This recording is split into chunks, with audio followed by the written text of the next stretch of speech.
Hello. അപ്പോൾ ഇതിൻ്റെ ഒരു വർക്ക് കഴിഞ്ഞിട്ടുണ്ട് കേട്ടോ. ഒരു അംബ്രല്ല കട്ട് പല്ലാസോ പാൻറ്റും പിന്നെ അതിൽക്കൊരു ടോപ്പുമാണ് ചെയ്തിട്ടുള്ളത്. കയ്യിൽ താഴ്ഭാഗത്തായിട്ട് എലാസ്റ്റിക് കൊടുത്തിട്ടുണ്ട്. പിന്നെ ഫ്രണ്ട് ഒന്ന് കയറ്റി കട്ട് ചെയ്തിട്ട് ബാക്ക് ഇറക്കിയിട്ടു. അങ്ങനെയാണ് ഇതിൻ്റെ മോഡൽ വരുന്നത്. അപ്പോൾ ഇട്ടപ്പോൾ നല്ല ഭംഗിയുണ്ട്. അടിക്കുമ്പോൾ ഇത്രയും പ്രതീക്ഷിച്ചിരുന്നില്ല.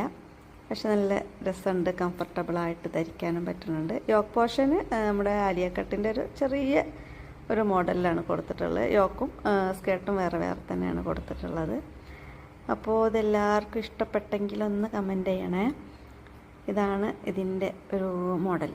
അപ്പോൾ പിന്നെ ഈ ക്ലോത്ത് വാങ്ങി വെച്ചിട്ട് കുറച്ച് കാലമായി. അപ്പോൾ എന്തടിക്കണം എന്ന് ആലോചിച്ച് പിന്നെ ലാസ്റ്റ് തീരുമാനമായത് ഈ ഒരു മോഡലിലേക്കാണ്. ഇടാൻ നല്ല രസമുണ്ട്, കാണാനും കുഴപ്പമില്ല എന്ന് എനിക്ക് തോന്നുന്നു. ഇഷ്ടമുള്ളവർ ഒന്ന് ലൈക്ക് അടിച്ചേക്കാം. Okay, by.